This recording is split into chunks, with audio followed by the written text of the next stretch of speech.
We begin tonight with the historic visit to Australia by Benjamin Netanyahu, the first ever by a sitting Israeli Prime Minister.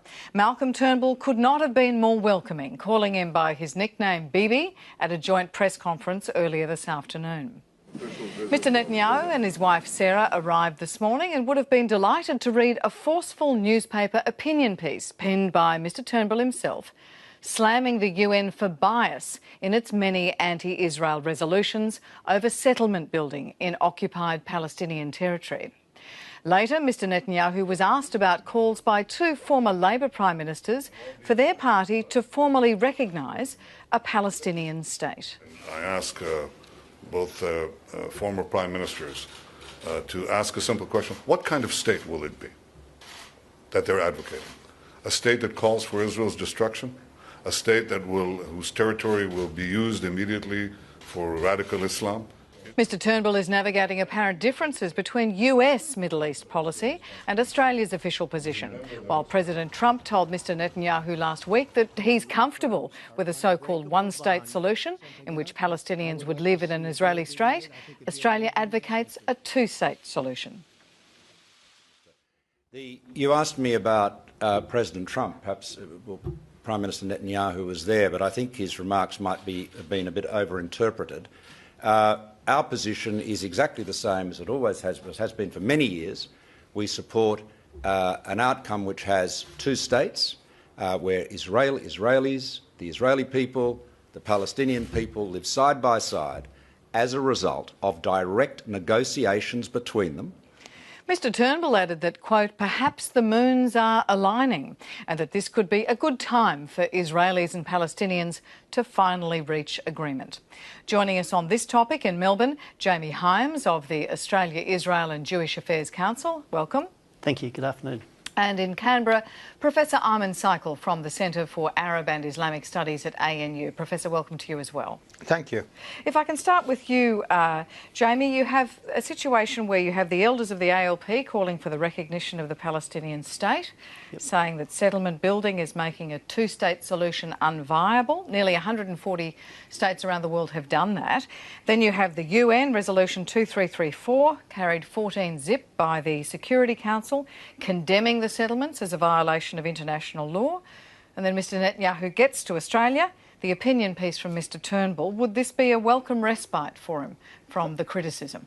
We do welcome the position of our government on the whole, and there has been good support of Israel and bipartisan, both parties for a long time. And I think the call to recognise the Palestinian state now is not only premature but it's counterproductive, because while settlements are certainly one issue that needs to be resolved between the two sides, the Palestinian intransigence is the main obstacle to peace. And the Palestinians have adopted a strategy, rather than directly negotiating with Israel, as Mr Turnbull has said they should, they've adopted a strategy of trying to achieve what they can through international forums without actually negotiating or compromising, which is the only way to the two-state peace that is really the only solution. OK. So, Professor Saikal, if I can go to you, do you accept that Mr Turnbull makes a good point? He says in his opinion piece, look, there's only been one resolution on Syria, but between 2014 and 2015, 20 resolutions condemning Israel. Is the UN overly concerned with one state? Well, that's true that there have been very few resolutions on Syria, and that's largely because that Russia has opposed any resolution which could possibly undermine the position of the Assad regime. But in the case of Israel, the only resolution that Israel has ever really accepted is the one which recommended the partition of Palestine. Ever since, either the resolutions have been critical of Israel have been vetoed by the United States at the Security Council, or Israel has just simply rejected them. And Israel has done everything possible not to give any credit to any of the UN resolutions, or for that matter any UN actions which could possibly result in a peaceful resolution of the conflict between Israel and Palestine. So can I bring you back to Mr Turnbull? What's your view of Mr Turnbull's opinion piece today in The Australian? Well, I think Mr. Turnbull could now, this is a big opportunity for him to really move on the right side of history, as the international community has. The whole international community's public opinion has shifted in support of the Palestinian cause. And of course, quite a number of European countries, European democracies, for example, Sweden has recognized the Palestinian state. And also the British Parliament, the French Parliament, the Spanish Parliament, they've all passed resolutions urging their governments to recognize the Palestinian state as the only way that could possibly put pressure on Israel to come to the negotiating table and negotiate in very good faith and basically to determine a final resolution of this conflict. Can I come to you, Jamie? Can you interpret for us the US president saying, look, he'd be comfortable with a one-state solution, and then we have Mr. Netanyahu on our shores today saying, look, he doesn't want 2 million Palestinians either as citizens or subjects. But does he have the final say? Is that really ruling out a one-state solution? Well, sorry, before I will answer that, but could I just come back to something that Professor Saikal was saying when he says the only UN resolution that Israel has ever accepted was the partition resolution, which, by the way, the Arab states and the Palestinians rejected. Israel has also accepted Resolution 242, which is the Land for Peace resolution that was passed at the end of the Six-Day War, which required Israel to withdraw from territory, not all the territory, but from territory in exchange for peace. All right, and Israel 3 times has offered the Palestinians a state under that formulation, and the Palestinians have refused. And even Netanyahu, who's regarded as very anti-peace, has repeatedly reaffirmed his support for a two-state solution, has done various gestures to try and facilitate talks, such as releasing Palestinian prisoners. Interpret him today for us. He says he doesn't want 2 million Palestinians as citizens or subjects. Is he ruling out a one-state deal? And does he, Israelis, and is he really having the final say in this? Does he get to dictate what happens? Well, ideally, both sides come to the position where they not only support a two-state peace, but they have confidence in the other side to make the necessary compromises to bring it to fruition. So what he is saying, and what he has been saying for a long time, is that he does support a two-state resolution where the Palestinians have their state, maybe demilitarised, but they have their state, living alongside Israel in peace. And that is the ultimate aim. Professor Saikal, are the facts on the ground going to dictate against that if you have this increasing numbers of settlers in the West Bank? I think the figures are 400,000 now, up from 100,000 at the time of the Oslo peace talks in '93. Is it becoming unviable? Well, it is becoming increasingly unviable, and of course Israel keeps creating facts on the ground, and of the 20% of the original Palestine which had been left for the Palestinians, something like 10% of it is now covered by the Israeli settlements, or even possibly more. So there is not really much left for the Palestinian people. And of course Prime Minister Netanyahu is largely responsible for this, because he is the one who opposed the Oslo peace process from the very beginning.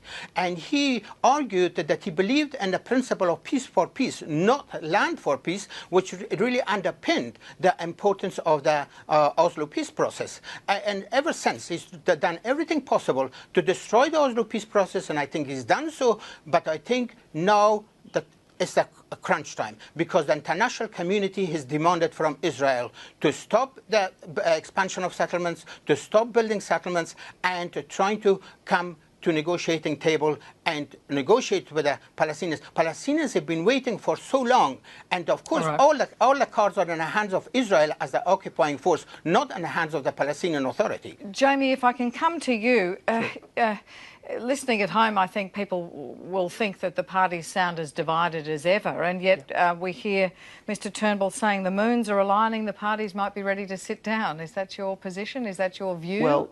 Well, the settlements only take up about 2% of the West Bank, and that's not just me saying that's Saeb Erekat, who's the Palestinian chief negotiator. And the previous peace offers have suggested that Israel keeps the settlement blocks along the border and gives other land from inside what is now Israel in exchange, so that the Palestinians end up with the equivalent of the whole of the West Bank and Gaza. And I think what Mr Turnbull is referring to isn't so much that the Palestinians might be prepared to talk peace, because since 2014, when, according to Martin Indyk, Mahmoud Abbas walked away from peace talks, they haven't wanted to negotiate.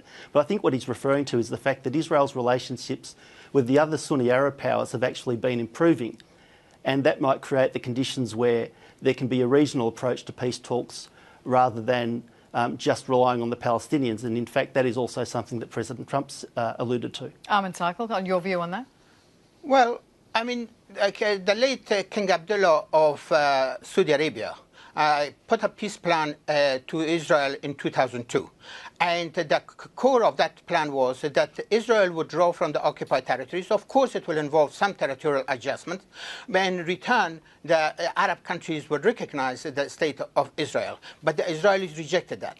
In fact, the former American Secretary of State, John Kerry, put a similar plan to Prime Minister Netanyahu at the end of 2015 in a secret meeting in Aqaba between Prime Minister Netanyahu and President Sisi of Egypt and King Hussein of Jordan. And again, Prime Minister Netanyahu rejected that, and he said, I cannot really sell this to members of my cabinet. We are nearly out of time, but do you see any moons aligning, Professor? Well, I think the important thing is that the United Nations Security Council has issued a resolution, and the world community is demanding a resolution, a peaceful resolution of this conflict. And I think that Australia should also pay attention to the ruling of the International Court of Justice about the settlements, as well as Vatican recognition of the Palestinian state. And I think Australia should move in the direction of recognizing a Palestinian state, and that will certainly put more pressure on Israel in order to change its intransigent direction that is really adopted so far. Gentlemen, we are out of time. Thank you both very much for making time for us this evening. Thank you. Thank you to Jamie Hyams in Melbourne and Amin Saikal, Professor Amin Saikal in Canberra.